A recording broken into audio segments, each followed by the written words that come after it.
Hi. Chapter 2 extends the discussion of intercultural communication by focusing on the interrelated concepts of both communication and culture.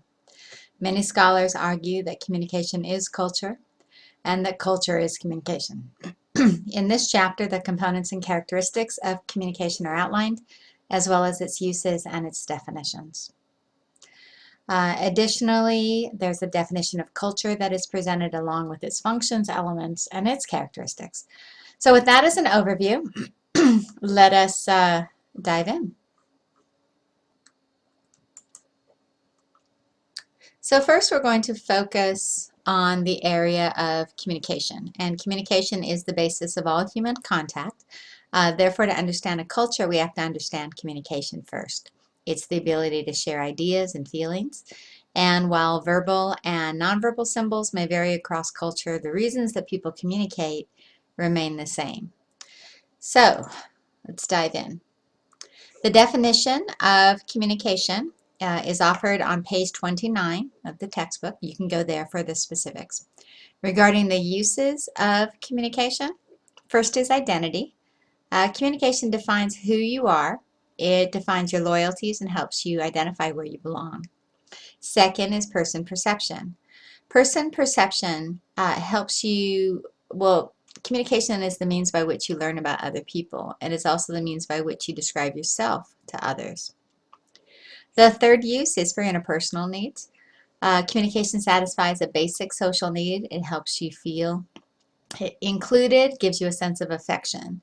And the fourth is the need to persuade. We have a need to influence and a need to be influenced. Next, we look at the components of communication, and as you can see them below. The source is the originator of the message. Sources always encode. That's the process of putting your ideas into a message that can be understood. The message is the content. The channel is how a message is sent, whether it's verbal, nonverbal, visual. The receiver is the intended recipient, who then decodes or translates or interprets the message and offers feedback then to the source. At any time, the process can be interrupted by noise. Noise can be external, such as a ringing phone. It can be internal, whether that's daydreaming or a tummy ache, or even semantic, which is a language problem, be it a foreign tongue or simply jargon that you don't understand. And there you see a possible image that can help you see how the components might work together. That's not an image you need to memorize. The last area to explore on the communication side are the characteristics. And here they are. First, communication is a dynamic process, meaning it's not static and fixed. Its communication is symbolic. This characteristic is very significant when it comes to intercultural communication because different cultures assign different meanings to different symbols. Third, communication is contextual. It's part of a larger system, including the elements of location, occasion, time, and the number of participants.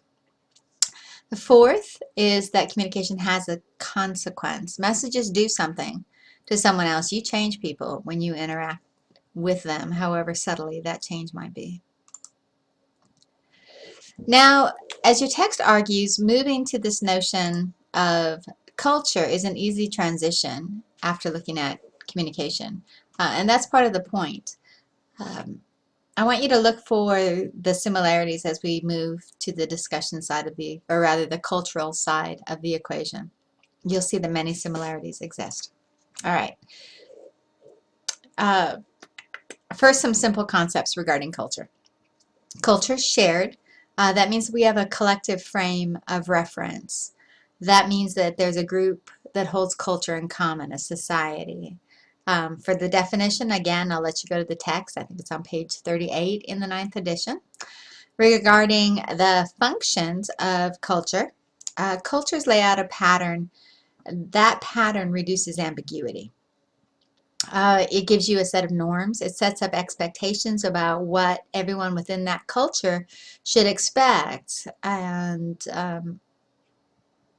the blueprint gives you a fundamental sense of what should occur when, and that reduces ambiguity, fear, anxiety. It helps to forge commonality in relationships. Next, we discuss some of the basic elements of culture. Uh, and religion is one of the most important, and it's worthy of focused attention. We'll examine it later in Chapter 5. For now, just know that religion is often credited with providing the sense of morality, support, a lot of social control, and even personal identity, along with norms and importance.